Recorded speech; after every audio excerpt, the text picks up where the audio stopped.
When you play the Game of Thrones, you win or you die. There is no middle ground.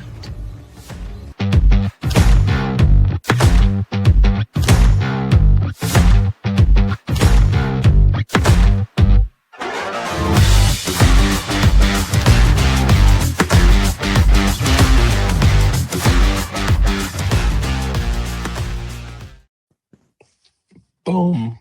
We're live. I sound like I got a frog in my throat. This should be a fun episode. The two most talkingest people in this community will talk probably more than me tonight. Could this be the worst episode we have? Who knows? If they both go silent, we may just have to end the show.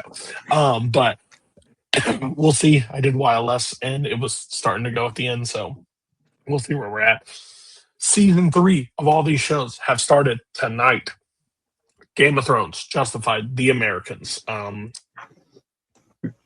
we're in some really intense episodes that have started. Can't wait to talk about it with you fellas.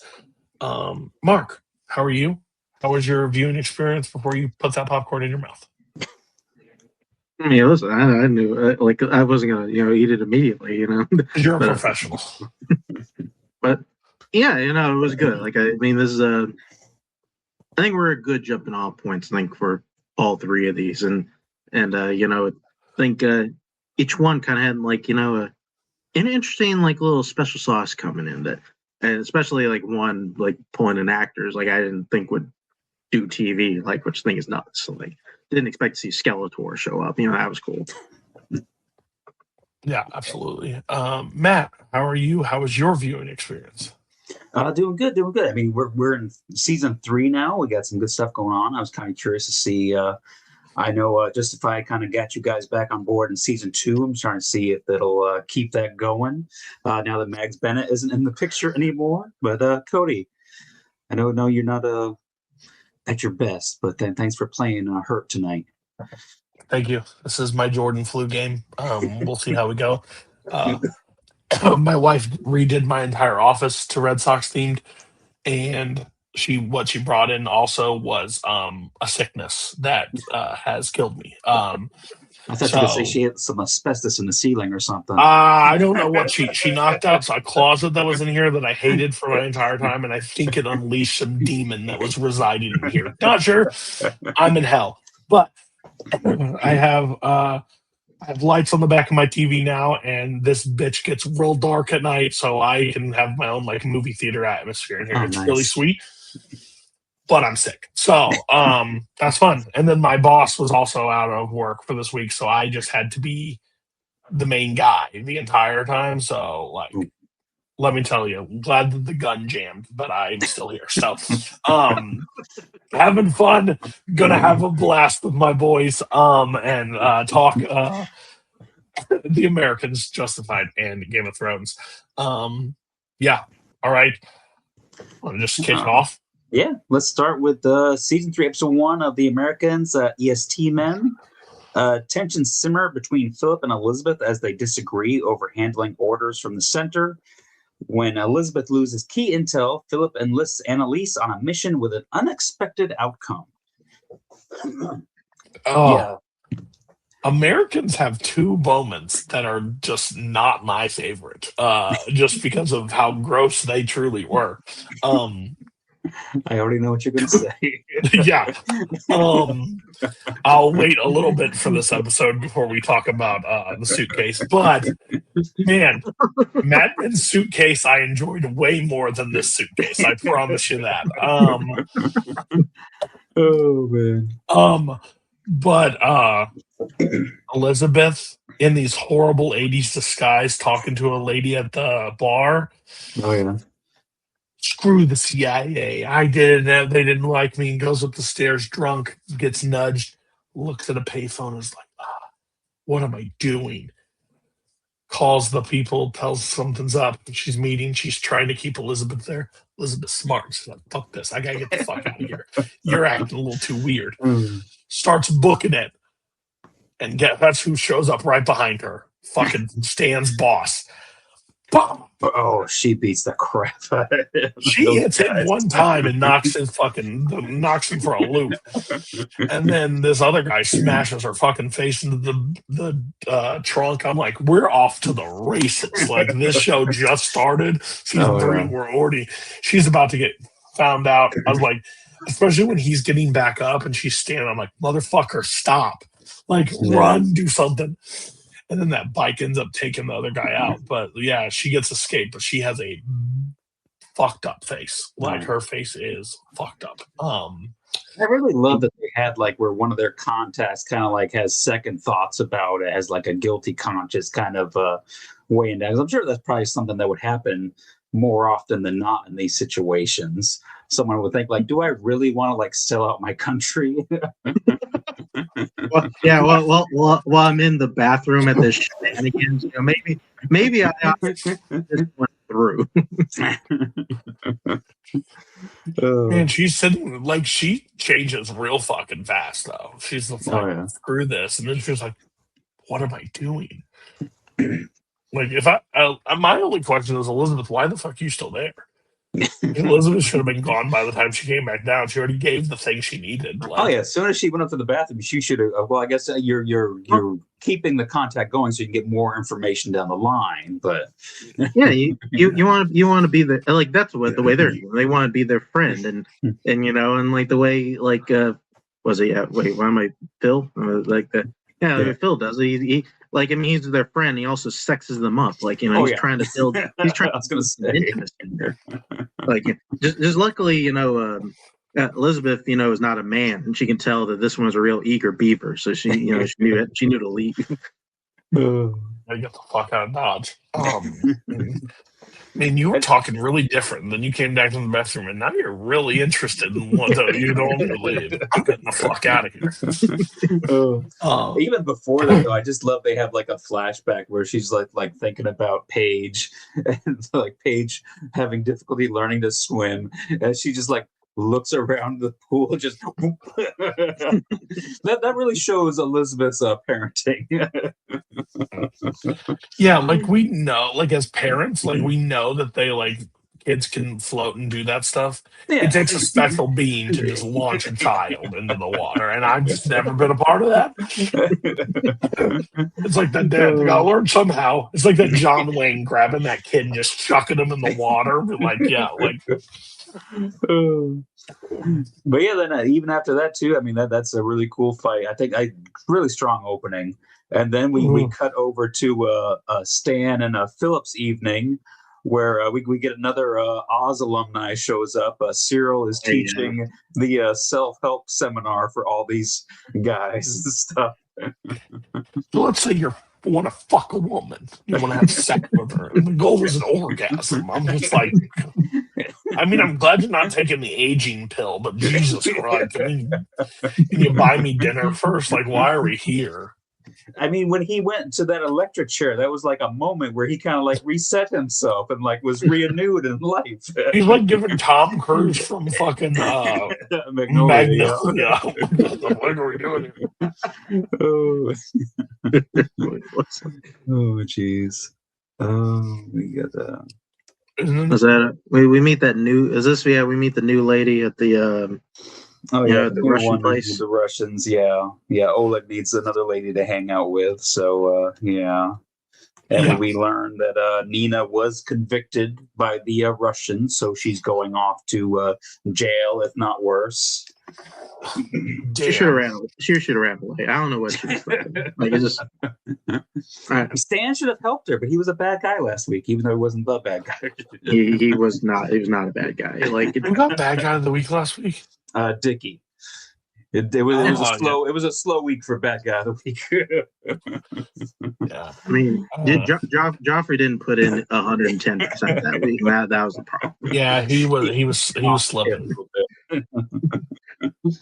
Oh, geez. And then my favorite storyline for this season, I can already tell, is going to be Martha and her gun. because I know that is going to pop up somewhere. Stan has showed her how to use that gun now. Anybody want to bet? The apartment. It's going to end up with her pulling it on him.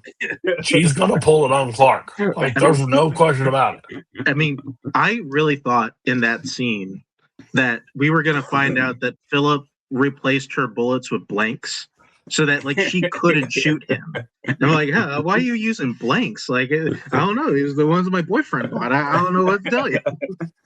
I mean, I don't think Philip has to worry about that because I think one of Cody's favorite scenes from this week is Clark and Martha practicing from the Kumasatra.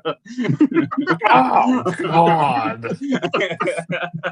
Monday, I turn it on. My wife comes home to grab lunch, and all of a sudden, just... I was like, Jesus. And she's like, what are you watching? I said, let me tell you right now, not the porn that you think I'm watching. I'm disgusted. I pulled up the Apple TV and just did the whole 10-second skip of it. I don't care. But yeah, I just hope every episode is them trying a new position in the book. Oh, God.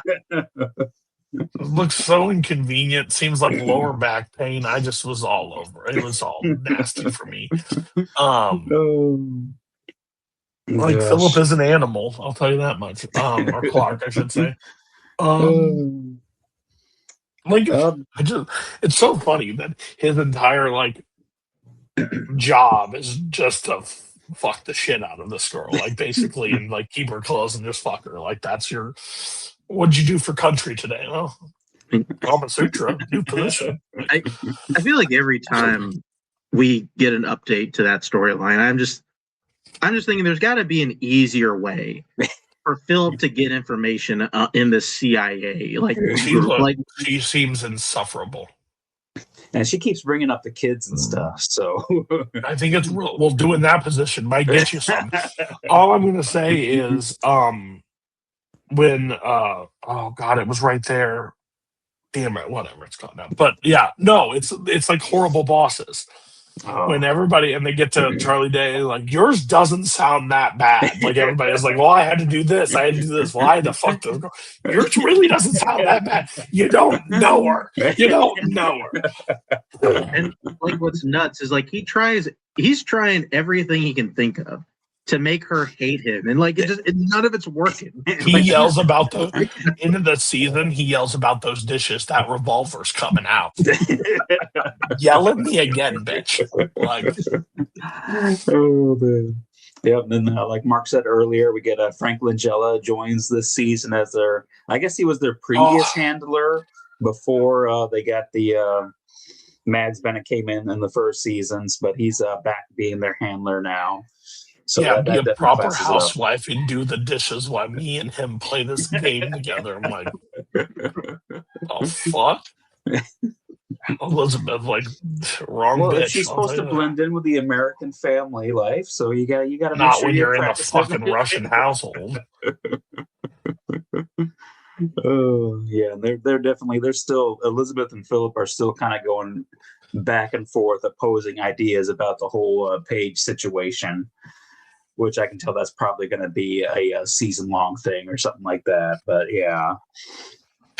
Oh yeah, she's either they're going to piss off or she's going to Mother Russia. One of the two. It's not. Oh yeah, because Elizabeth is like actually like going to her with the church stuff, so she's trying to get in close, so where she can kind of influence and all that stuff now. Yeah, very scumbag of her. Elizabeth is also training another kid. They got another kid that they're training up to be an agent or whatever. Some young guy. And then I think kind of like the other big thing we get is towards the end of this episode, we get Philip has his contact, Annalise, who's been working with the ambassador kind of guy or whatever he is. I mean, talk about a problem solving itself, man. Like, I thought he was in for a world of hurt for a second there, and then And then like a little ambassador guy just cleaned that one up for him. Yeah, 'cause she told Phil, was like, I think I'm falling in love with this guy. I was like, Man, God damn it! Like the fucking last thing I need. be like, this is gonna be About another that. Elizabeth I told you, so I know it. Yeah, and she ends up like telling the guy because they're getting a little close, and he doesn't take to that very well, and kind of like strangles her to death a little bit. He reacted A little bit. little poorly. Yeah, something just didn't sit right with him. Oh, yeah, but yeah, I mean, I was gonna say, yeah, and then Philip goes into the hotel room. Oh fuck yeah, jackpot! I got this guy now. It's like, don't worry, I got you covered. I do love when they start fitting her for the suitcase. That Elizabeth just pops out the camera and like takes a picture of the guy, like right, like when he starts helping, like just to make sure if you want to say anything, we got you too here. Did we need all that? Just asking for a friend. Did we need like every pop and snap? Well, I mean, you got to see what the job's like. If he like did one and then we cut to the zipper being closed, I think we get the point. I didn't need to see each like. Well, I mean, it's like an Oz. We didn't need to see Beecher have both of his arms and legs broken, but No, I needed that. I mean, I'm just amazed, really, at just how much cable nudity is just like allowed in the show. It's like it just Right. like, I mean, they just tilt that camera down just a little bit when her body's on the plastic. I mean, like we're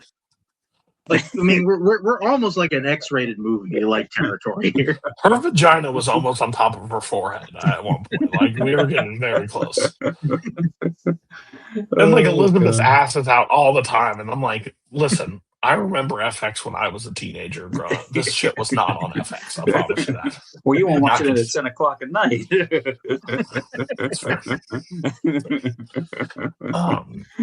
But yeah, I mean, I think that they did a solid opening for the season here.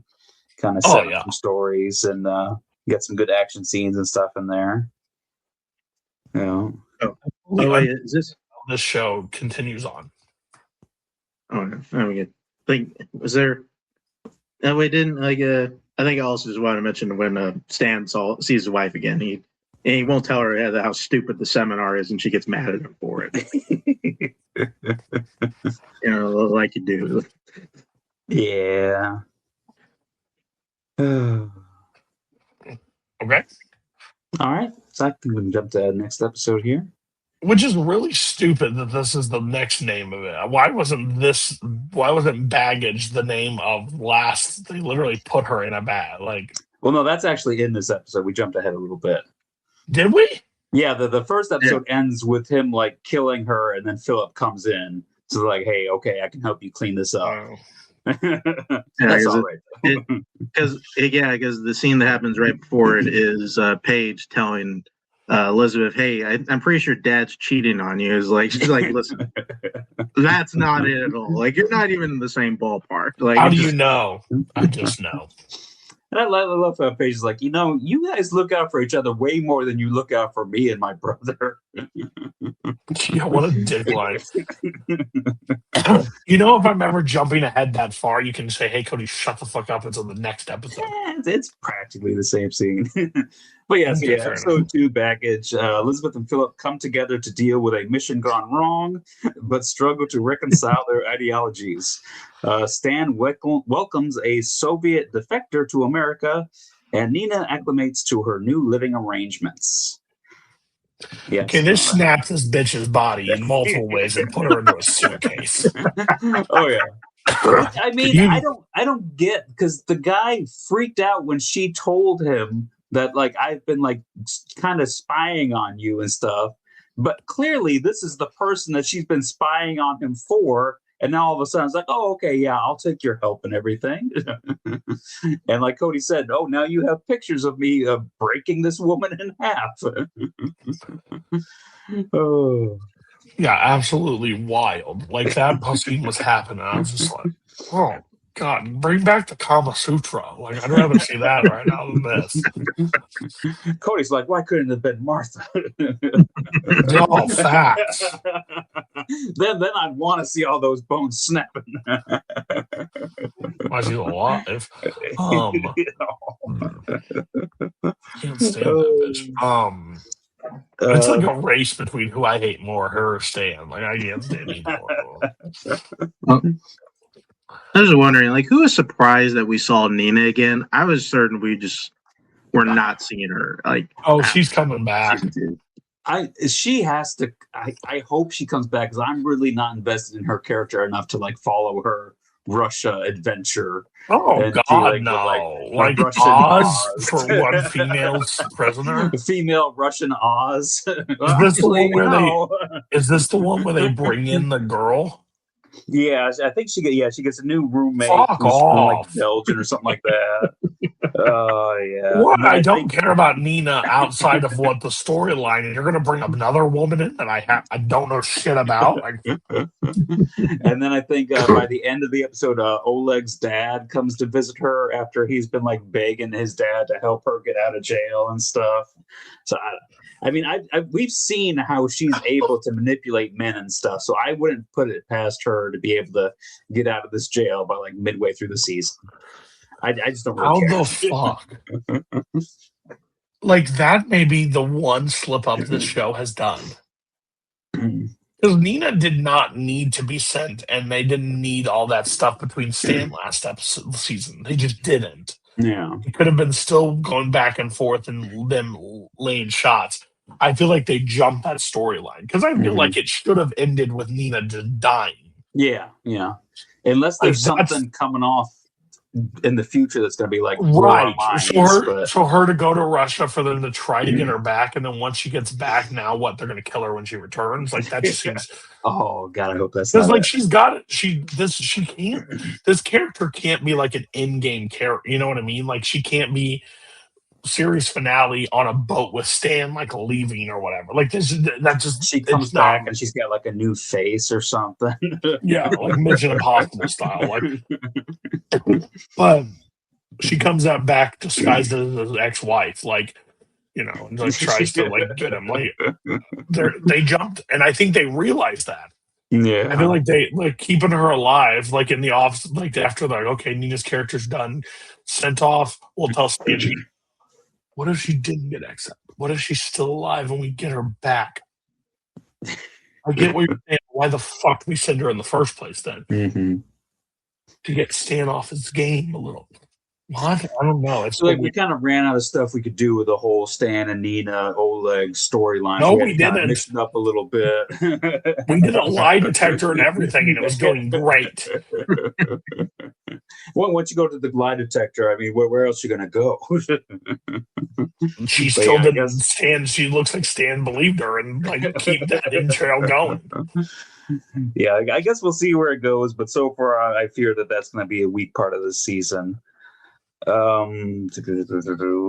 also got, like I said, Stan is helping this Russian woman who defected to America, and they're going to use her for like information and like go on like shows and stuff, I guess, or something. And she likes American candy bars, so that's cool, I guess. We still got a lot of Philip and Elizabeth kind of disagreeing with the whole Paige stuff. And how that's going to go down. Isn't this the part? Isn't this episode where Ola pulls a gun on Stan? Following Stan, and he just pulls a gun on him, tells him to get down on his knees, and Stan's like, "No, if you're going to shoot me, shoot me. You're going to shoot me in the back." Like, that's right. You don't understand the leverage you had on me. You sent to Moscow, all right? Like that's over. And he keeps walking and he's like hyperventilating almost because he's like, oh my God, I could have got shot, but I didn't. And then he goes to his wife. You can't come to me when you think you're like because you didn't get shot. Like that's not how this works. But I had a near-death experience, like your seminar thing. Now I'm like you. Like, no. No, bitch. You're You're only still a coming to terrible me husband. because your other woman has got sent to Russia. Only reason you're here right now, buddy. But I love you. No, you don't. You know, all those times that I was like, hey, you want to go to the bedroom? And you're like, no, I'm going to listen to this tape and then go fuck my Russian girlfriend. That was your opportunity. You passed. But he had to learn Russian, though. Like, how else is he going to do his job without learning Russian? You know what? Fair point. And then I guess we get there. They're kind of working with the ambassador guy a little bit to kind of learn some of like the CIA contacts or something. Wasn't this when the CIA, the FBI is like, oh, Stan's group or whatever, it's like if a girl, they're, because he got punched in the face and like yeah. And I think they did like the mock-ups, the and then like if a girl goes into a hospital reporting jaw pain because we really fucked her, we'll have her. Oh yeah, and Elizabeth has been having some jaw pain. Yeah, drinking a beer was quite painful for her at one point. Let's see. Do you want to talk about dinner time in the Russian prison? You know, where they have those sit down and be like, oh, they don't send innocent people here, is what she says. I was like, yeah, that's fair. I think I zoned out for all the Nina and Russian prison stuff. I rewound it. That's the only way I know what I'm talking about because I zoned out. I was like, someone's going to bring something up. I'm going to have no clue. Anything else we missed, Mark? I don't think so. I mean, she wanted to. I mean, there was that end where Elizabeth tells Philip about, I guess how shitty her mom was. Like her mom was dying. He's like, she sent me to the Russians without thinking about it. I think that was the gist of that story. Not as eloquent as she put it, but you covered the basics. I like it. All right, my mom was a bitch. Episode 3, Open House.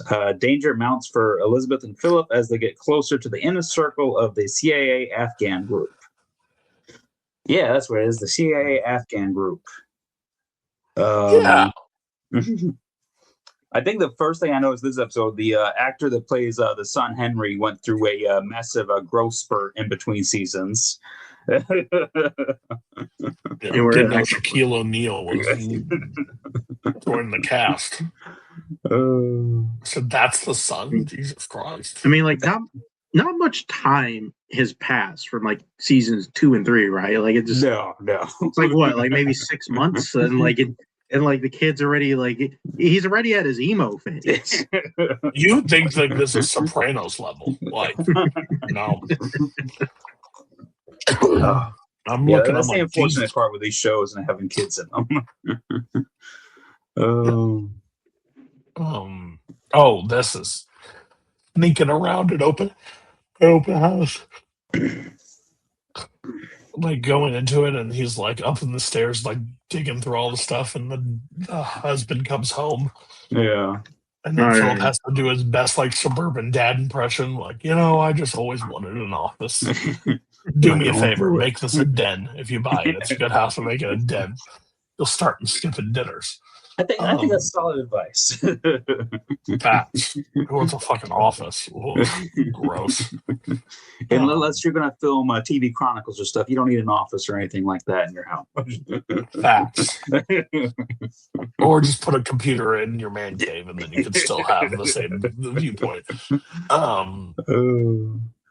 Let's see. Yeah, Philip is a dentist. Yeah. I'm sure that was another one of Cody's favorite scenes this week. Yeah, what a baller Elizabeth is. Just gets one pulled out and looks him dead in the face, and he's like... Yeah, because he only got like half of that too, so he had to go in there and get the rest of it the out. Blood just is like, let it out. And so I'm like, fuck. everybody's like, "Oh, if they go to the hospital, we'll know who the fuck it is." I'm like, "Motherfucker, these are Russians. They ain't go. They fight bears. What are you talking about?" She does. She does. They'll take out a portion of their jaw before they go to the fucking hospital. I was like, oh gosh. Let's see. Stan's new partner's already flirting with Martha. and you call that flirting? I call that uncomfortable staring. He talked to her a little bit. I mean, oh wait, isn't that thing with Oleg? His dad wanted him to come back to Russia.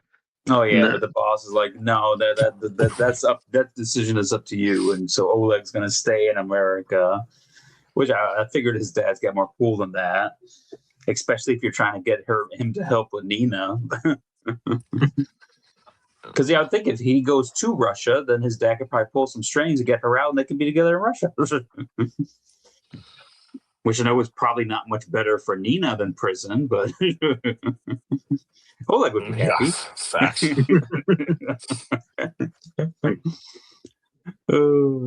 Was that? Oh yeah, and they were being followed. And then that's like most of this one. They realized they were getting followed. Like they're getting followed after the CIA house thing. I mean, how did they find the car or something? How did they? I think they just kind of noticed. Yeah, I don't know how they were following them. I don't remember. Must have been something. Or just like I know they just are in the car with the radio thing, mm-hmm. and I think they say that. I think they hear the description of their car. I think. Yeah, that's how they know that they're being followed. But I don't remember why they were being followed. Because I think they might have been. It's after the open house. Okay. Yeah. He said if we'll follow, we'll know about it, and then they end up like splitting up into this. Philip jumps out of the car. Yeah. That was it. Yeah. And I love how like the Russians are able to kind of like jam the frequencies and like help her get out of that. I thought that's pretty cool. They seem to be pretty cool as far as getting out of these car incidents. Yeah. Because the accident, he pulls a tooth out. I didn't realize it was half. I thought he just had to pull out 2 teeth and because the first one is just like a piece of the tooth. I don't know how much. I didn't see a root on either one of them. But I think the second one had a little root, but yeah. Yeah, it could have she been probably had 2 like a teeth or crack whatever. in the tooth. Because all I'm saying is, if you're pulling out a piece of it and you're going back in with pliers, I don't know how the fuck you're getting the rest of it. I mean, and he went in with the thing. You need needle nose, I think, to really. That's what I was saying. I was like, the motherfucker went for the whole thing, and if you're coming back with a nub, I don't know what the fuck you think you're doing the rest. I mean, all they needed was an ice skate and a rock. I don't know what their problem was. I was like, you might as well just take the whole fucking jaw with her. I don't know what the fuck. And I mean, I'm just assuming here. Couldn't she? I don't know, like gone to Kansas and just go see a dentist there? I mean, like, I feel like you could have figured something out. They're traveling. I mean, she could have like flew to Russia for the weekend or something. Yeah, I was just sitting there. I was like, all right, I'm out. Like, just move on. So, yeah, Martha tells Clark that she's going to start looking into maybe getting some foster children now since he won't knock her up.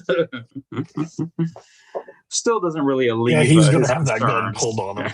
He's going to pull that gun on him. She's not fit to be a mother. I'll just say that right now. I don't know her very well, but she seems like a bad mom. And who's going to be those kids have to live in that house where she screams all the time when they have sex? Like, I'm out. I think that might be the end of that. Put a fucking muzzle on. Jesus Christ. Yeah, good stuff. I think that's the crux of that, right? I think they found they're just spying more on the CIA guys. They're listening. There's like a creepy thing between like one of the CIA guys and the babysitter that got some weird stuff going on. But other than that, yeah. It's like, oh, the babysitter's the daughter of the CIA guy. So, there we go. Yeah, it's the CIA boss, and the daughter's like hitting on the CIA agent. Okay, so I think we can jump over to Justified. Yeah, where am I at here? All right, so we're going to start season 3 up, episode 1. The Gunfighter.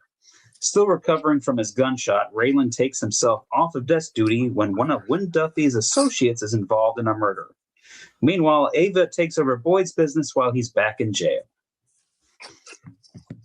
All right, so third season starts off. I think it starts off pretty strong. You get a great Raylan and Boyd scene there in the marshal's office, which is always a good time when you have the two of them on screen together. Quite avoidable situation, I would say, with Boyd. At least on Boyd's part, maybe don't find a police. Did Boyd go to jail for that? I think he wanted to go to jail because that's where Dickie is. So I think he was kind of like he got to sock Raylan a little bit. So that was just a little bonus. So I'm sure he pretty much had that planned when he went there. Oh, okay. I just don't understand fully. This is what's wrong with our justice system. Boyd is a multiple-time offender. If he went back to jail, he's getting a longer sentence than just the sentence that he'd get for attacking a police officer. But either way. Well, we don't know what his sentence would have been because I think that we'll cover that part in the next episode. He's in there for at least a year. You can't put a cop through a fucking glass window and not spend more than he may be out in 6 months on good behavior. But with his track record, that judge is throwing the book at his ass. And we've seen the judge. He doesn't wear pants, but he's an asshole. I'm hoping maybe they get another judge in that town too. No, they only got one fucking marshal. Raylan has to go to every cat burglar that ever shows up. Like, the judge got to rule on everything. Oh. Then we get to deal with more of the the Dixie Mafia folks. They're back in it again, and he's got a visitor, a guy from Detroit is visiting. I guess the Detroit is like the guys that run the Dixie Mafia are above them, and they sent this guy down to kind of scope the area. Off. Nobody from Detroit is running the Dixie Mafia. I don't buy it. I will never buy it. Dumbest thing they could have done. I don't know who that actor is. Who's that actor? Oh, was it Neil? Character actor, something like that. McDonough. Yeah. We had him over when we did Band of Brothers. He was in that. I'm a fan of him as a he ain't quite Mags, but it will do for right now. Yeah. He's got some interesting stuff that we'll get to talk about in these 3 episodes. Oh yeah, that third episode. Let's go. Yeah, we also have the Dixie Mafia guy. He's got a hitman who's helping him out right now with some stuff, and we get to see the hitman go rob a house. And I guess I feel like hitmen, if you're going to be a hitman, don't have like a gimmick or something that you do regularly, because 9 times out of 10 it's going to eventually backfire on you. But this guy, he's got like a gimmick where he likes to play a game with his victims, where he puts the gun on the table and he tells them that, hey, we're going to count down and we'll both reach for it at the same time. And he has a habit of where he likes to stab the people as they're reaching for the gun and then pick up the gun and kill them. Which I guess that's fun. What's weird is like if you're a hitman and you're good at your job, people aren't going to know your gimmick anyway. So why have one? I mean, I guess it keeps it fresh for you. Yeah. Stab, pop. did the budget go down unjustified, or did we just adapt like CGI blood? Well, Because those CGI Blood gunshots was look doing horrible. CGI Blood was doing a lot of work in the 2000s and the 2010s They on looked. TV. It looks horrible. Horrible. Oh, Yeah, just want that on the record. why do you think we got so many sci-fi original movies? All right, like it. No, I can't. that's fair. That's fair. Yeah, and I love that Tim asked Raylan to go with him to go talk to Wynn Duffy about the case. And Raylan's a little hesitant because last time he talked to Wynn Duffy, he told him, next time we have this conversation, it ain't going to be a conversation. Yeah, But it's Tim like is but this maybe is a different conversation. maybe he forgot. Raylan, last time we talked, I thought you said this wasn't going to be a conversation. And he just looks over at the guy. It's just like, he remembered. Oh, Max. I was like, look, the Raven. listen, man. I understand. Like you weren't there, but trust me, if you were there, like when I said it, you would have remembered. Oh, so yeah, they get all that, and see while they're doing that, like I said, Boyd's in prison, so Ava is kind of dealing with the Devil and Arlo. They got all the weed and stuff. They're trying to unload it. I think the one guy from last season comes out to look at it and he says it's all gone to crap now because of how they had it stored. So he's not interested in buying it, which Devil not so happy with all that stuff. And I think Boyd pretty much told him just to get rid of it. And nothing like that, but he's not listening. So Ava ends up smacking him with a frying pan. Like just because Boyd's in jail doesn't mean we're not going to listen to him. And then they end up to the end of it. They end up getting rid of the Dixie Mafia guy. Gets killed, the boss guy and his assistant and stuff. And the hitman ends up getting sent after Raylan. So he's there at the motel room when Nona and Raylan show up, and he's going to play the game with Raylan too. But Raylan's smarter than the average bear, and he pulls the tablecloth so the guy doesn't get to stab him and dead. Yeah, it was a pretty cool part where the guy's like saying the girl opens that door and like, "Are we done?" Almost. Pop, and kills her too, and Ray Duffy's sitting there like, "Oh fuck, yeah, we're good." Oh, and then the end of the prison, or the end of the episode, we get to see Dickie, Dewey, and Boyd are now all in the same prison, and Boyd still has some payback he's trying to get from Dickie. So, Yeah. When is Dewey getting out of prison? Is he just gonna be our prison guy? I don't know. This is a good practice for another show we might end up watching one day. We have a nice little prison show again. No, But yeah, Dewey, I don't think Dewey's ever going to be out of prison long. Oh, you mean like because he's dumb and like he'll just commit crimes? Because he's already been in prison like 3 times, and we're in the 3rd season now. You mean like the That last is time he got correct. out? Like the last time he got out, he impersonated the U.S. Marshal, so he got put back into prison.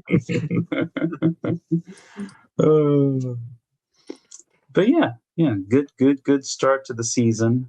I thought the Hitman was kind of cool. Yeah, no, I like Neil McDonough's character a lot in Yeah. this one. Like he adds a bit of juice, and I also really like pairing him with Wynn Duffy. Whenever Wynn Duffy is being put in any storyline, like he right now I think is one of their better one of the show's better side characters. Yeah. So I got high hopes for this season already. Yeah. See, the first season isn't the best season, but it really sets up the universe. It introduces you to a lot of the characters who are going to be popping in and out of the show throughout the remainder of the show, and kind of sets the tone to it and stuff. But yeah, Wynn Duffy is such a great character whenever he pops in. He's just got just those evil eyes and the evil face that he's got. Not even evil, just slimy. Wait, Yeah, he just seems like he's up to no good every time. you say that it sets up. Does that mean that the Hitler painting guy comes back? No, I don't think he comes back, but we'll see. All right, so I think that'll get us to episode 2, Cut Ties. Well, the marshals try to figure out who killed a witness security officer and why, Boyd finds a way to get a message to Dickie Bennett in prison. Okay. So this one kind of a little bit more case of the weekish with the main plot line. But all the other side stuff I think is really solid. I love Raylan showing up to visit Boyd in prison right when he was about to go see Dickie. And Raylan is like, they kind of talk about their female problems. Oh yeah, that's right. I guess. Boyd's like, I'm probably not the best person for you to be coming to talk to about female problems. So I'm having female problems myself with one of your past females. He's like, but you don't understand. I have nobody else to talk to. And I think Raylan pieces it together that Boyd wanted to be in jail so he could get his hands on Dickie. So he's like, I think that I overreacted the other day, so I'm going to change the story. So you're going to be getting out of jail. Probably, they got to do the paperwork. You'll probably be getting out of jail tomorrow. So enjoy. Which Boyd isn't super happy about. Who's his boss again? Art. The case of the week situation Yeah. when they're hunting that guy down, he does like when they killed that marshal, and he's just like, "We're gonna do something real quick here. I'll put bullets in you. I'll say you fired at me. We won't look into any of this ever again." He's got I was like, if Raylan did that same shit, you would hang him out to fucking dry. He's got the great line, you have the right to remain silent as long as you can stand the pain. Yeah, Art definitely saves that story. Yeah. Back-to-back seasons when they do a case of the week, Art is like literally the linchpin that keeps the story going. Yeah. I don't know why they do case of the weeks. I don't know if they don't have enough material to stretch the story for 13 episodes, but that's what it kind of seems like. Yeah. Which is fine. Yeah. As long as their case of the weeks are entertaining to a point. No, yeah. But when you take off the story, because like this episode happens and the very next episode is more intense and interesting because it's back on the Dixie Mafia. Yeah. And I think it's a good opportunity for them to try to build up some of the other characters in the marshal's office, because they gave Rachel something a little bit more to do in this episode, is protecting them, and she ends up being the one that has to kill somebody in this episode, and Art gets to do some more stuff. But yeah, that storyline is pretty wrapped up pretty quick, where one of the people under witness protection was trying to get the information on the other witnesses in hiding and sell it so he could buy his way back into his old life. But yeah, Art figures that out, and they pretty much clean all that up. I will say, like, just real quick, I'm kind of curious if this is going to keep going, but the witness protection guy, I think he's the fourth Band of Brothers connection that justified his ad. And I'm only just saying that because I think it's like most of these guys that they're bringing in are like guys who are like in nothing else. Like the guy who's in this one, Bill Garnier, like I only know him from that. Like I thought he quit being an actor after Band of Brothers because he was in nothing. I'm willing to bet if we looked at it, they probably have the same casting director. As I bet you the Oz and the Americans probably have the same casting director too, the way they keep propping in Oz people on there. Or he's similar. This guy is very similar to Mark and watches it every year. I'm bringing in the Band of Brothers. But yeah, so then Boyd, he's going to go try to find Dickie, but he finds out that while he was in there, we're talking to Raylan, Dickie ended up getting himself thrown into solitaire.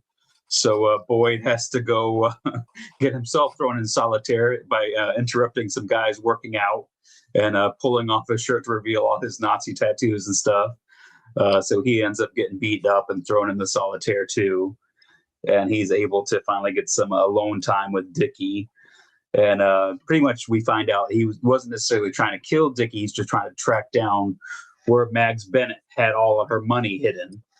So he's able to kind of get the information out of Dickie a little bit. And we find out that Mags was letting a gentleman named Limehouse hold on to all of her money and keep it safe for her. And then at the end of this episode, we get to meet Mr. Limehouse as he's dealing with some of his security. One of his guys fell asleep on watch, and he gives him a couple of options as to how they can handle the situation, which I thought was a fantastic scene, a great way to introduce that character. Yeah. I agree. I mean, speaking of guys that are not in a ton of things, bringing back Bubba. I guess he's going to be one of our big bads. Yeah. But yeah, like all the side stuff is really good in this episode, or like the stuff that's keeping the main story going. But they had that case of the week wasn't the strongest, but even so, it had a couple of good little bits to it. So it has a really strong ending with the introduction of Limehouse. Yeah. Telling him how he's going to burn off his hand, and he's like, "All right, like I'd rather not my hand burned off." And see the gentleman escorted out by somebody who has a burn mark on their hand. Like, I guess there are some psychopaths that will take the burn mark. Because I tell you, hey, if you don't go that way, that means that if this ever happens again, I'll know that you don't respect me. So then it's going to end up even a worse way. Which does that mean like I can have like unlimited screw ups if I just keep allowing you to burn my hand? I think then you only get two. You get one for each hand. I mean, I got some feet. We can burn those too. That's not how you run a strong operation, Mark.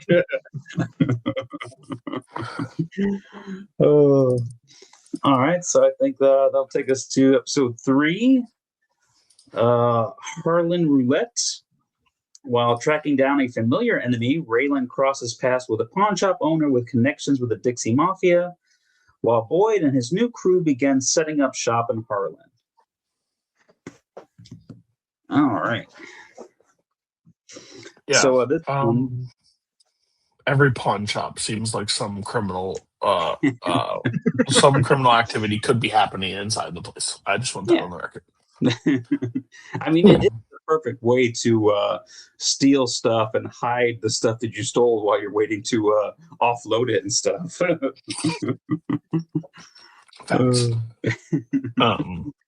Where's my stolen shit? I got a good chance. I can tell you where it's at. It could be here. I don't know, but I have a similar item here for sale if you're interested in buying it. That looks exactly like mine. Crazy. Don't know. It's not yours, but it's nice that you're thinking that. But yeah, the guy that Loretta hired to give her a ride back into town kind of gets tied up with these pawn shop people. And that's kind of how Raylan gets onto their case, trying to track him down. But we get a nice Russian roulette scene. That's always fun. You can't go wrong with a good Russian roulette scene. But yeah, before that, we have Ava goes to visit with Limehouse to kind of set up a meeting between him and Boyd. We find out that Ava knows Limehouse because I guess she went there a couple of times for protection when her ex-husband was beating on her a little bit. So they seem to have a pretty good relationship, so that helps out. And now Limehouse and Boyd are going to do a little bit of business. He's going to buy the rest of that weed off of them. Boyd isn't too happy that they didn't destroy. Devil catches a punch for that. But you understand, Matt, like we had to make $5,000 off of all this ruined weed that we stole. You were in prison, Boyd. We had to look out for ourselves.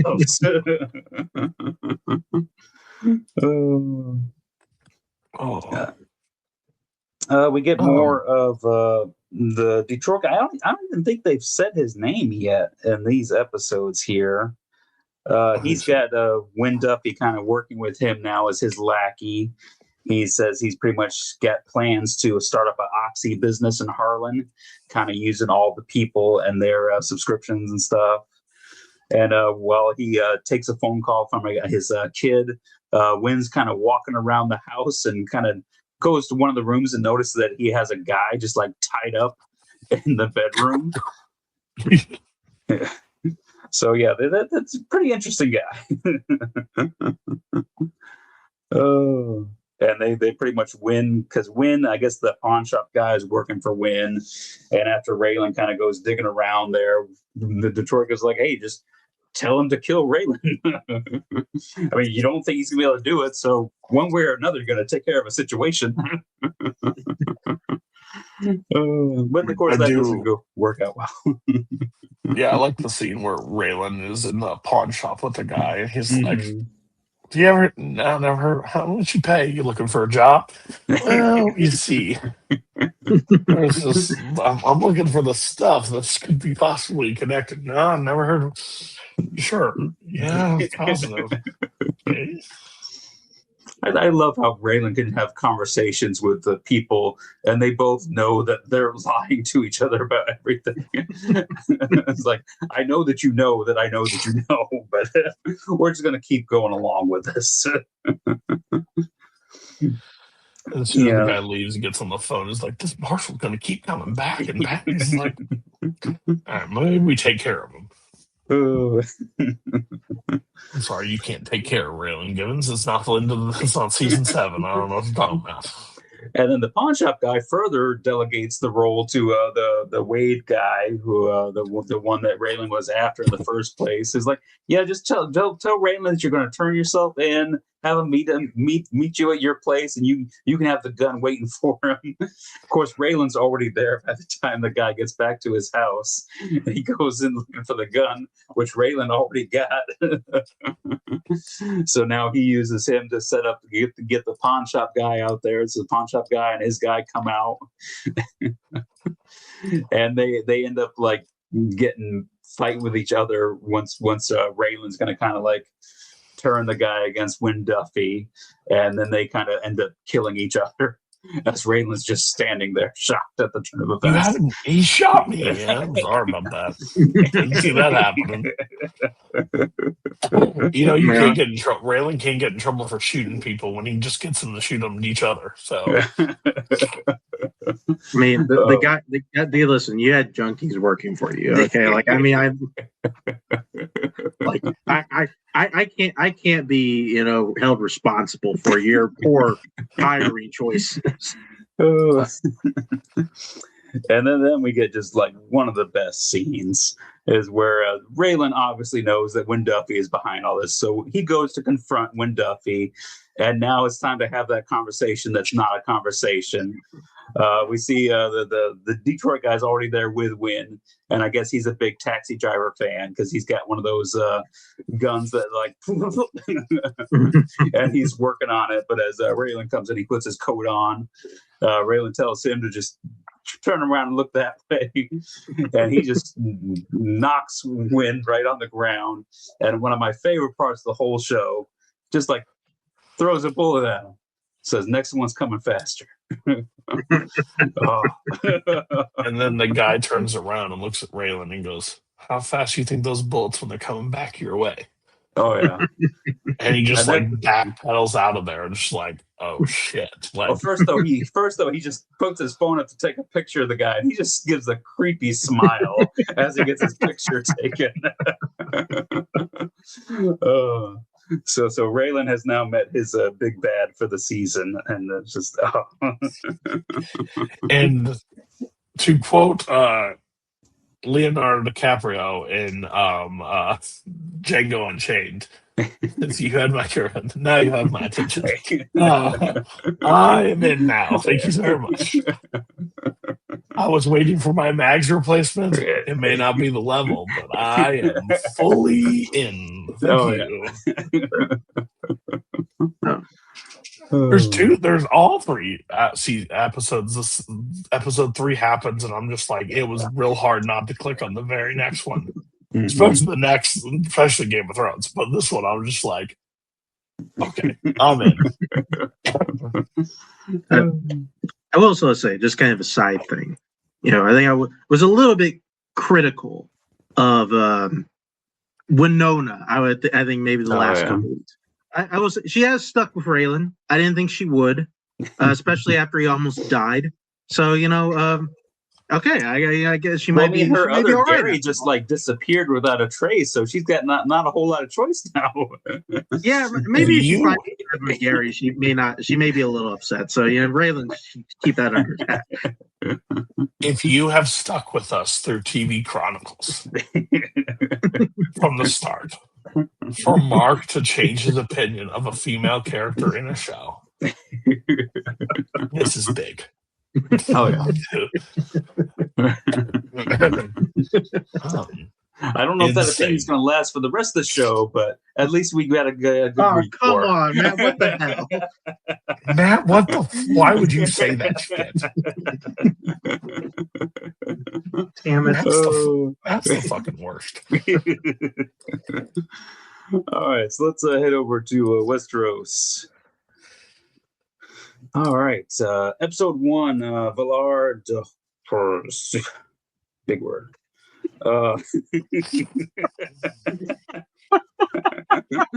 They said it so many times too. I just don't remember stuff. I don't want to have you do that again, but could you attempt that again? Was it Valar de Horus? Valar de Horus is one of the best lines I've ever heard in my life. Oh. Okay. So Jon is brought before Mance Rayder, the king beyond the wall. And meanwhile, at Knight's Landing, Tyrion asks for his reward, and Littlefinger offers Sansa a way out. Oh. All right. So we're back at it. And let's fucking go. All right. Like, this is all gas, no brakes. Game of Thrones. Like this, we ain't stopping until season 6. Like, oh yeah, we're in it now. There's a fucking giant. Oh, that is. I know that bitch is CGI, but let me tell you, when I was watching it was one of the coolest sights I've ever seen. Oh yeah. Yeah, that's the point where like the people who just thought they were watching like some drama with like some political intrigue. I mean, first they're like, okay, you brought some dragons into it. I'll let that slide. Now you got giants in this. What am I watching? This whole part of the people behind the wall, basically, bitch, hold my beer. Like this, you think they're going to do something else? They're going to do even more. You have no fucking clue what they're about to do. I mean, Sam gets saved. Mormont and them are still alive, and they're there, and they end up setting one of those White Walkers on fire. Fucking barely still. Yeah, him and like 12 guys are still around. Yeah, the people of the wall are. That's the one thing in Game of Thrones. They talk about how many people are on the wall and how many people hold the wall. People seen are very light compared to how many they say that they always have. So, but yeah, we meet Tormund and Mance Rayder there. Seem like some positive dudes. Yeah. Well, maybe mistakes Tormund for a king, but we all. I will give John this. Like, if you were to tell me like what the king beyond the wall looked like, I would think it was Tormund. I think that's the guy. Oh yeah. I mean, in fair, Mance was like over in the corner, like sweeping or something. So, give me fucking Mance Rayder. Like, holy shit! Like, I don't. Oh, so good, so good. Oh, I love the Beyond the Wall stuff. I just absolutely love it. We got Tywin and Tyrion have a nice little father-son sit-down moment. Oh, mine by birthright. I just heard, what is it? He wants Casterly Rock. Casterly Rock, yeah. You'll get a wife, a good one, and you will not bring up your birthright ever again. You killed my wife. Just like, you're alive. That's enough. Like, Tywin is definitely the Logan Roy of Game of Thrones. Like, and I tell don't me even- why I like him so much. I don't know. I mean, though he does some shit that I'm not even sure Logan Roy would have done.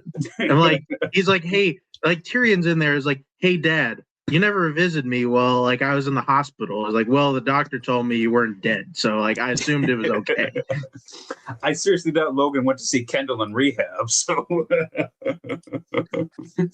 I don't know, maybe Well, they before- once, like Before that even happens, like Tyrion has been cut up, like he's still got Yeah. that scar and stuff, and then Cersei comes to visit him, and Bronn's trying to dick down in the brothel, and they send Podrick to get him, and he's like, "I swear to God, I'll kill you! Like, get out of here!" And Tyrion needs you, son of a bitch. So he ends up going, and then she's like, "If I wanted to kill you, like I wouldn't let a door stop me like this," and like basically rubbing it in her face, and like I think this is when she says, "We found your woman" or whatever, right? And this is the episode. Maybe not. I won't. Well, if not, we'll get to the point. But like, basically, talks about the battle and like how like everything's changed now that Father's back and blah blah blah. Oh yeah. Bronn has like a fun interaction with the King's Guard out there. Oh yeah, that's cool. He was getting ready to throw down with the King's Guard. Oh, let's see. He just ready to kill them right then and there. We also see Davos is still alive. He survived getting blown up off a ship. Had better days though. It looks like he's been just chilling on a rock in the sun for who knows how long it's been since the battle. But yeah, he gets rescued, and the first thing he wants to go do is see Stannis. I mean, honestly, his buddy may have like the greatest line I think of the show, where he's like, what? He's like, hey, just take me to Dragonstone or whatever. I was like, I'm not going back there. It's like, you drank with me at my wedding. Like, just take me to. Oh yeah, well I drank you drank with me at 4 of my weddings. And I don't ask you for favors. Yeah, he probably would have been better off just going with that guy. Go back to the pirate life. This whole working with Stannis hasn't really been working out for you. We also see Catherine and Bruce Bolton and Robb Stark and all them go towards her bannermen, her father's bannermen, and they've been slaughtered except one guy, Kyber. He's bleeding, and they save him and keep him alive. They should have done a better job on that guy, honestly. Should have made sure he was dead. Yeah. You know those what if moments? Oh yeah. Yeah. He's going to be one of those what if moments for a lot of people in Game of Thrones. Let's just say that motherfucker was. You know, I just thought of something, but I'll try to just hold it in for like 3 more seasons. Like,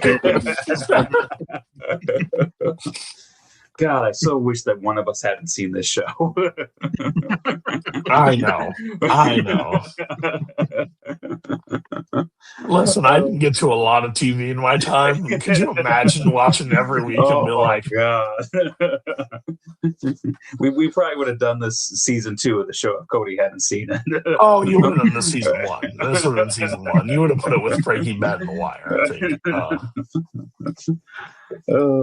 It's really like Coho like, when he messaged me in like episode 2 of season 1. He goes, "Who sits on the Iron Throne?" What? Like, just tell me who it is. Why the fuck would I want? Would you want that? You want to know the finish line? I was like, you can just Google the shit, if anything, but I'm not telling you. Jeez, you got to put in the work. Why would you watch 8 seasons to know the ending at the beginning? I would be miserable. Like, that's ew. Hey, does Walt live at the end of Breaking Bad? What? What do you want? Yeah, it's crazy. He's an You know how idiot. much TV Cody can get through if he just goes and watches the first episode and the last episode of a show? Wonder how we got there, but glad we saw it. So good to enjoy it. But yeah, Oh, I and, like Marjorie adapting kind of to like the city, and we see they're going through there on the little carriage things that the guys got to carry, and she like gets out and like actually talks to like the city people and the kids and stuff, while Joffrey's just like sitting in his little thing. yeah, you're like, what the fuck are we doing here? Like, why have we stopped? Like, all these people smell like shit. Like, what are we doing here? Joffrey's such a little bitch. Then unfortunately, Sansa, gets goaded to, give up the goods on Joffrey. Unfortunately, Yeah. That's the next episode, isn't it? that was this episode. No, it's the next episode. I think He He yeah, sits I with read it. Marjorie this and stuff. episode is Littlefinger talking with Sansa. I Yeah. read it. I read it. I assumed something I was got you. checking. I got you. Oops. You're good, you're Don't good. be me. Don't be me. I'll say you. Uh, That just lets me Davos- suffer and die. Davos does eventually get to see Stannis, and Stannis isn't like super happy to see him. He kind of gets some of the blame for what happened because the Red Woman wasn't with them because of Davos. So he pretty much advises Stannis to stop listening to her and all that stuff, and he ends up getting thrown in a dungeon. Can that bitch put out wildfire? Would have been my response. Well, I guess we'll never know now. You're talking to me, the Lord of Light and the fiery heart. She didn't see the fucking green flames. She got no warned about the green flames coming. She does more red flames. That's more her Yeah. thing. Let me tell you, a fucking pointless bitch. And then I think kind of the rest of the episode is we get Dany, who kind of struggled through storyline last season, but I think she's going to bounce back this year. No more. He's a smooth talking fucking prince that talks a bunch of shit on her, and her facial reactions. Yeah. So we get a She good. may be playing coy and dumb. That she does not know what the fuck you're saying. Are you saying she might understand what he's saying to her? Oh yeah. I don't know how you guys can get that from watching this episode. No, you can. You 100% can. And guess what? You can get it from watching 17 times of the same thing. You pick up on fucking clues real fast. Oh. Her But yeah, whole facial expression's like, he called me a dumb bitch. Keep calling me a dumb bitch. The funny thing is, he has no fucking clue. No fucking clue. But yeah, he's got the dragons are bigger, army too. for her. Oh yeah, the dragons, they're getting bigger. They're almost direwolf size now at this point, just about. But yeah, He cuts off one of their nipples. Oh, I guess that's a good demonstration. But I mean, Cuts off his nipple and then puts the leather back over it. And I was just like, well, it's gonna be That's- bleeding, Cody. You gotta cover it up. yeah, You don't want to get infected. sure you do. That was just fucking painful. And And we then she also almost- get she's almost killed, but luckily she's saved by Barristan Selmy back. We haven't seen him since the first season, but he's been, I guess, making his way over here to serve his true queen. The goat. Jorah's not super happy to have him around now, but hey. Well, How would you get that from this episode? I saw his face. he sees someone else approaching number 2 status. He's not too keen on that. He does say the King's Guard of Robert Baratheon to her to make sure he lets that point go right in. Oh yeah, I gotta slide that in. Yeah, And he's yeah. like, I've traveled all around to find you. I'm like, fucking let's go. Oh yeah. But yeah, super solid opening. I don't think there's I think all the storylines are kind of firing on all cylinders. Oh, 100%. Yeah, yeah. Anything else before we move on to the episode 2? No. Okay. No. All right. Episode 2, Dark Wings, Dark Words. Way better, Bran man. Way and better on company that one. meet Jojen and Mira Reed. Arya, Gendry, and Hot Pie meet with the Brotherhood. And Jaime travels through the wilderness with Brienne. Meanwhile, Sansa confesses her true feelings about Joffrey to Marjorie. So, Yeah. All right. that's all right. It happens. I couldn't tell at the moment whether or not she fucked up there or not. I mean, it's a tricky situation to be in. I mean, on one hand, you don't want to be talking shit about Joffrey, although if you're going to stay in King's Landing, you probably should have other friends than the Lannisters, also there. No. My favorite part of this entire thing was she was like, no, I can't say anything. Joffrey's good. He's there. Dear, tell me. He's a fucking asshole. I fucking hate him. Like, she just threw herself as fast as possible. She's like, this dude sucks. Let me tell you, he's cruel. He's fucking mean. He's an asshole. Small dick. Possibly gay. Not 100%. Like, all these things. She's been holding that in for. She's probably been there like almost a year now. You can't tell Littlefinger that. Can't tell the Hound that. Two bitches that I don't know. Hey, let me tell you everything. I will tell the person who's about to marry Joffrey how horrible he is. I'm sure that can't backfire.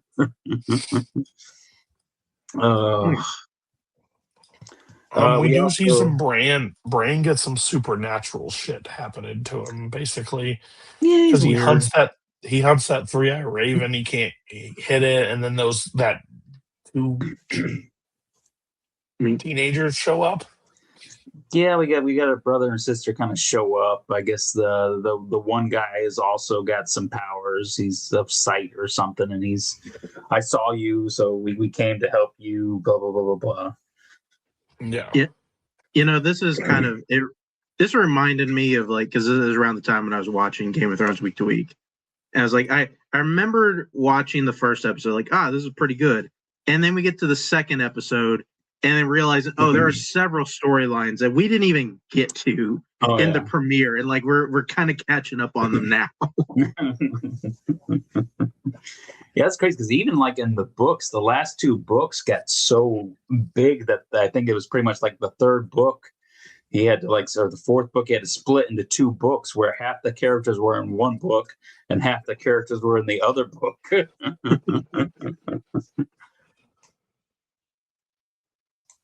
We also got Theon. He's having a rough go of things now. We see he's getting tortured a little bit. I mean, he doesn't know what questions they answer. They're he's like, all right, give me the answer. And Theon gives him the answer. All right, I'm just going to keep screwing on your foot right now. Taking the nail. Yeah, let me jam this under your fingernail real quick. Because I wanted to bring honor to my father. What the fuck do you want me to say? God, just do it. Right. Yeah, let me just take this corkscrew and I'll just keep screwing a hole into your foot. But all hope is not lost because one of the people there says that he's there, that his Theon's sister sent him to get him Theon out. So it looks like Theon might be saved after all. Yeah, looking good. Yeah. Everything's coming up Theon. just gotta get through a little bit of pain before you get freed. Jaime and Brienne, they're still on their mission. They encounter a guy walking, and Jamie's like, "You might want to take that dude out." And Brienne's like, "We're not doing that." But what if you're wrong? Just saying. No, we're just not doing it. Okay. Fair enough. Like, all right, just untie me and I'll do it. All right, like you like just trust me. You want to kill that guy?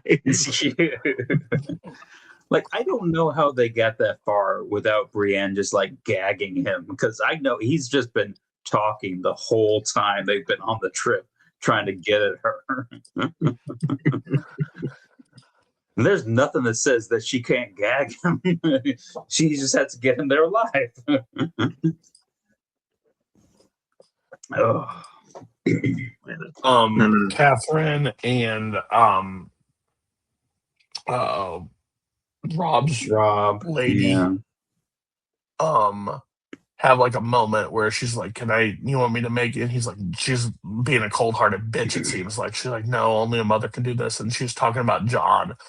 He's like, I bet you love that boy. Blah, blah, blah. No, it's a promise I could not keep. Gosh, she's such a dick. Such a horrible character. Such a fucking bitch.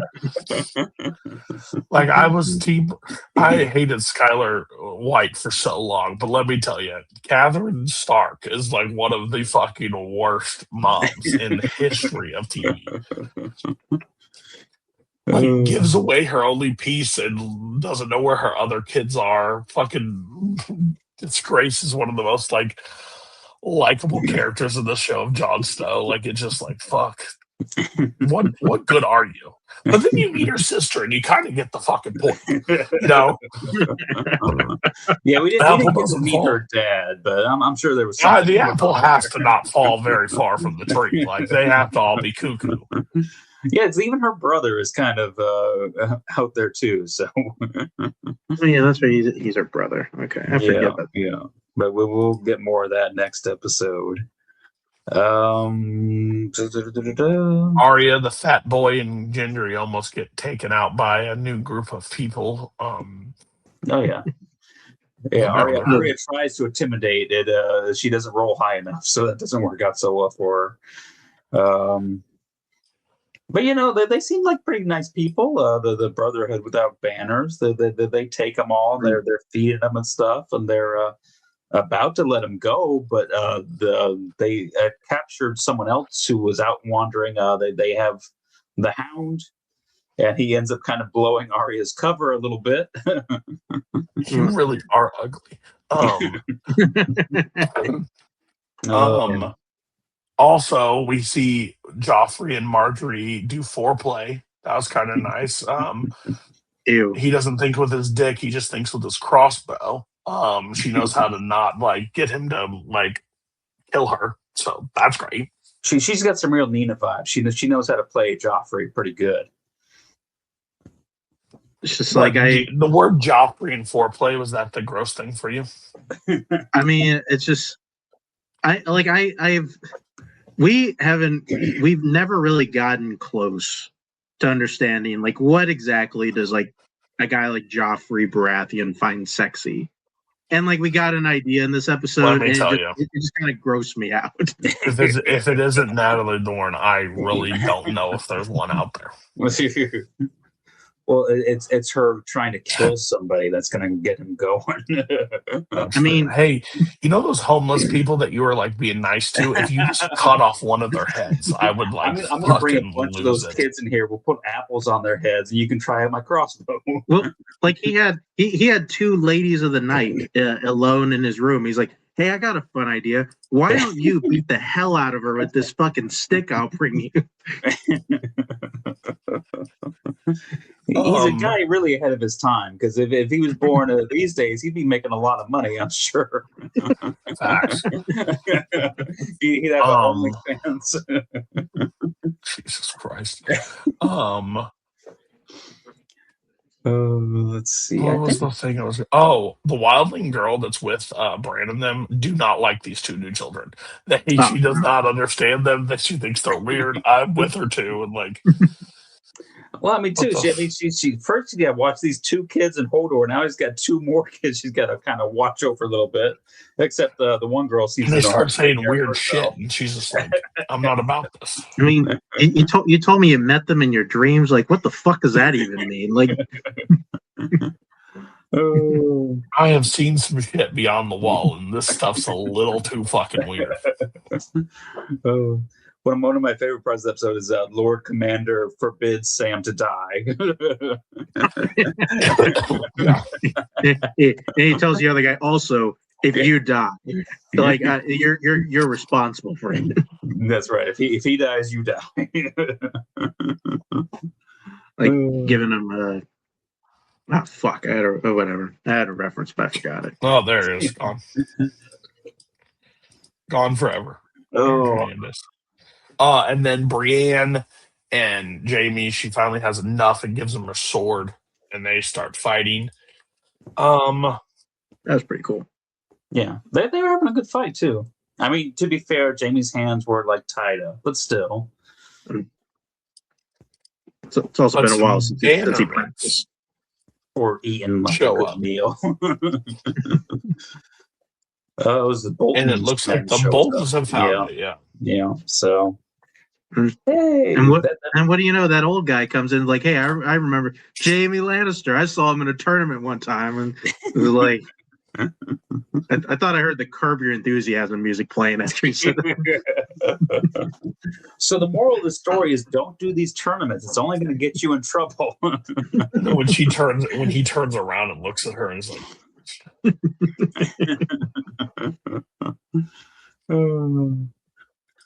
and he's like, just let me go. And he's like, you think I can just let you go? Please. I don't care who your father is. The King of the North will literally have my head. So, oh, yeah. You're coming with me. Let's fucking go. All right. So I think that'll take us to episode 3, unless you guys have anything else. All right. No. Episode 3, Walk of Punishment. Rob and Caitlin arrive at the River Run for a funeral. Tywin names Tyrion new master of coin. Arya says goodbye to Hot Pie, and the Night Watch returns to Casters. So this is well past when we did our live show of Night of the Seven Kingdoms, but I said there's not really a slapstick moments a lot in Game of Thrones. The fucker opens up with one of the slapstickest moments of his fucking son shooting 3 flaming arrows and missing everyone, and his dad having to be like, fucking asshole. Is that like the most embarrassing moment of Game of Thrones? One, it's so stupid because why the fuck wouldn't you just torch it on the way and sail it down while it's on fire? Why do you have to hit it with a flaming arrow? That's how we do it. That's fucking ridiculous. I mean, one guy, his uncle did it. Like he pretty much no-scoped it, and he just walked away before he even saw it hit. That's my favorite aspect about it. He just shot it and he just threw him the bow. Just know it's gonna hit. Oh god. And doesn't he isn't that when he negotiate for him because he's gonna did he already marry her? Did Rob already marry? Yeah, I think they had that little secret. So now he's trying to pass off the marriage, right? And this is the part where he's trying to pass off the marriage to the one that couldn't shoot the arrow. I don't know if they said that yet. I know. I don't think they said that part yet. He gets in an argument about him because he tried to attack the mountain too early. Yeah, and he screwed up his plan. Yeah, because Rob is trying to trap the mountain, and he's like, but I got you the mill. And it's like, well, okay, cool, I got a fucking mill. Thanks, guy. All right. Man, you lost me 208 soldiers, which I definitely appreciate Rob for giving me a solid number right there. This whole episode, I wonder who directed this, if they have any correlation, because this is also when Tyrion and fucking Cersei pulled the chairs closer to Tyrion. I think that's my favorite small council meeting. Oh. She drags the chair over to sit next to her dad, and then Tyrion just drags the chair to the head of the table on the other side. And that's when he gets the new title of he's the coin, Master and he's like coin. Because I'm really good at spending it. I'm not good at saving it. But as he finds out, pretty much all you got to do is just borrow money from everybody, and you'll be fine.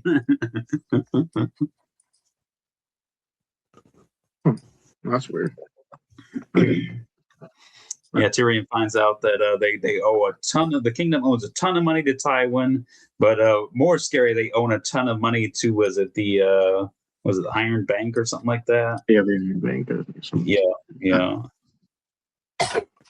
So yeah, and, he says Bravos one way and the other's gonna get their money. Oh yeah. But we're skipping over. I think a very key point of Westeros lore, because before that, whenever he picks up the books, he decides to reward Podrick, on a job well done, and he gets unlimited time of 3 ladies, and then of course Podrick comes back, with the coins that Tyrion would pay for him. It's like, well, what the hell? I told you didn't have to pay for it. They wouldn't take it, Tyrion. I don't know what to tell you. And I've been with many women, and they always take the money. They want some details. Podrick and the rest don't have. Of course they like it. They're paid to like it, except they weren't paid. And then we get horse, the Mance Raider, and Matt knows exactly what I'm going to. Mance Raider and John, they see these horse pieces or whatever in this weird circular design. I don't know what it means. Hopefully we find out what it means at some point in the show, but yeah, it's the symbol that is on the floor and a bunch of pieces of horses. It's kind of creepy. I know that I paused it and I counted 20 horse heads, so that's where we're going with. I think at first when I saw it, I thought we were getting a crossover with True Detective because I thought it was Carcosa. Yeah. Well, as we learned, that's just to mark off underground caves. So Woody Harrelson comes out and says to Mance Raider, "I don't need you to stop saying odd shit." Oh god, if you just put that character in Game of Thrones anywhere. Oh fuck yeah. We also get the fat kid is gonna stay behind at the bakery and he's gonna cook for them. So Arya loses another friend. Yeah.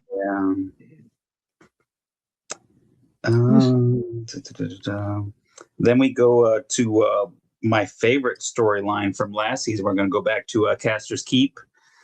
Everything's going strong there. Gilly is giving birth.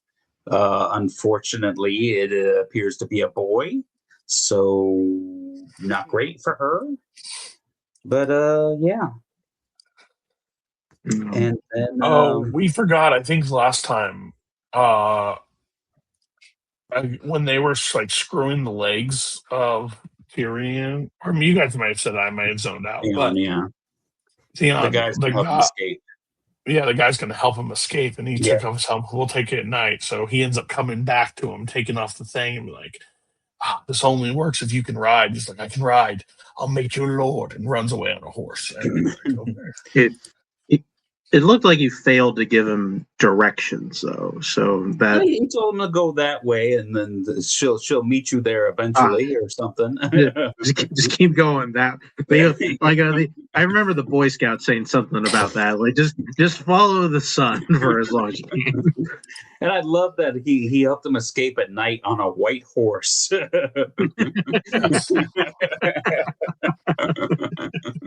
Yes, we need something to blend in. Yeah. Don't know if it's going to do it for you, but we're going to find out.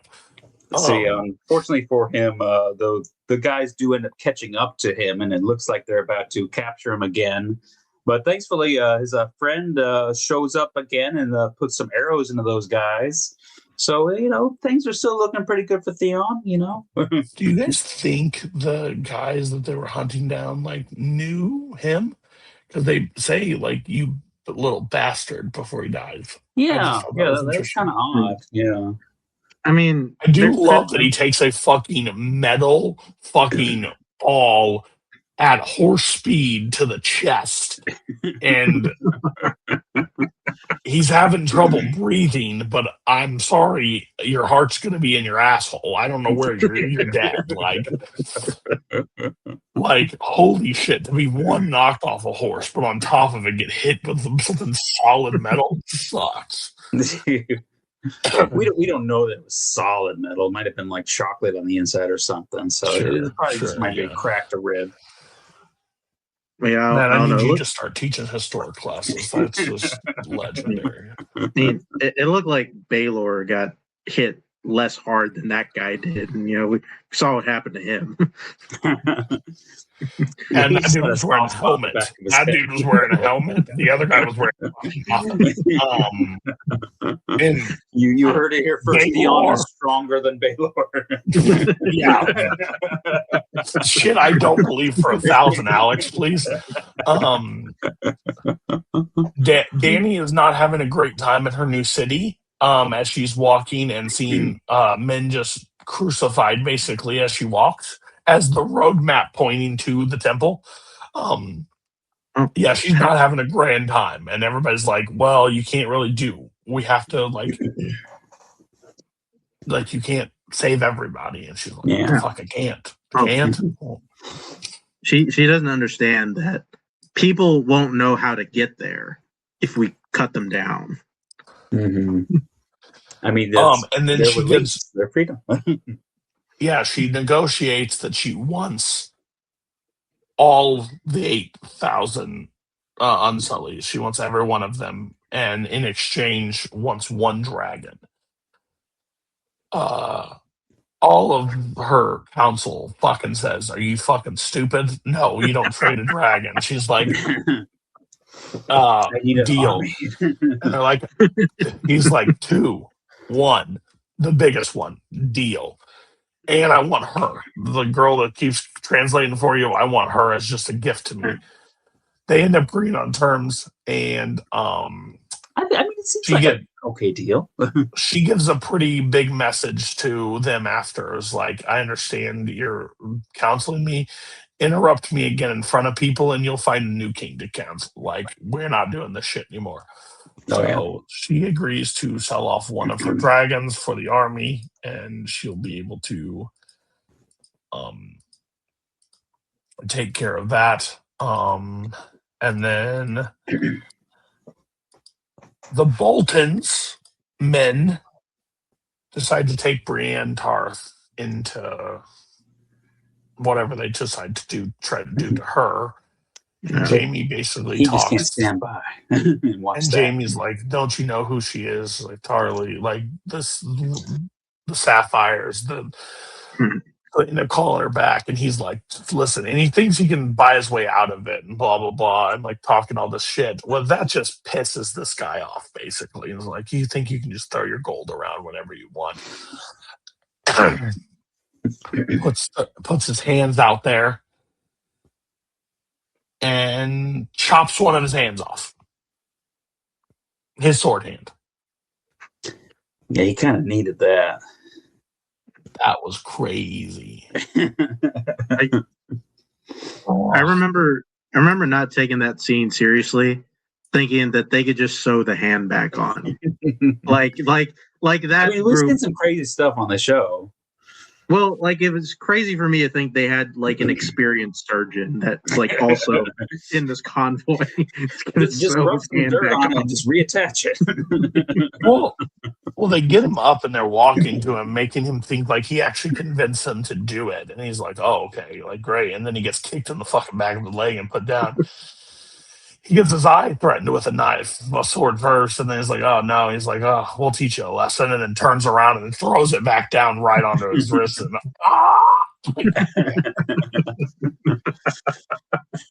unlike me, the first time I was like, "That ain't going back on."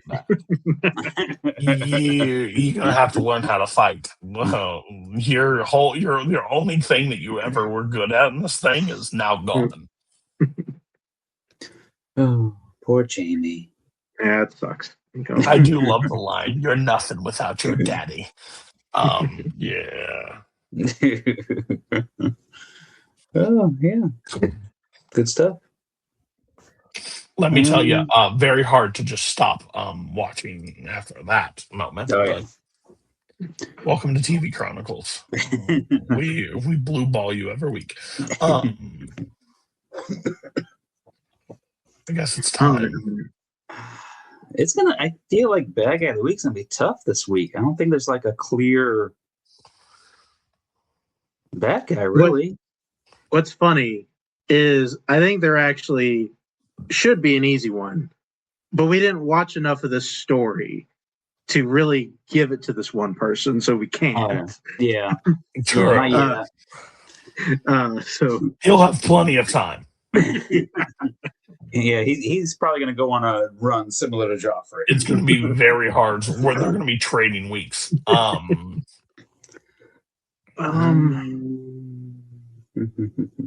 That's weird. It's like I don't know if Game of Thrones has like a real obvious one. I mean, Tywin's kind of just a dick, but I wouldn't call him a bad guy. No more than usually. I like a dad that's an asshole. I don't think Justified has like a real good one. I don't think anyone's like really like revealed themselves to be a complete bad the guy that leads the Dixie Mafia, I think, is pretty up there. You know, he kills a woman. He kills a secretary and the guy writing the thing, and like he did kill that whole office. Like it. So I don't know. In a week that is slow, he's got to be the de facto one, right? Like, I'm just trying to think. The Americans doesn't like have like somebody else, right? I mean, I'll give it to Martha. We got to see what she does with that gun. I No, think that's going to be her chance. The Kama Sutra enough could have got her in. Oh God. We can put in parentheses this guy, but weak. Like, this is a weak one. Yeah. Unless you guys have another one. I'm trying to think here. Is there? I think it probably can we has do to it go. Can we do it to the showrunner that sent Nina to Russia?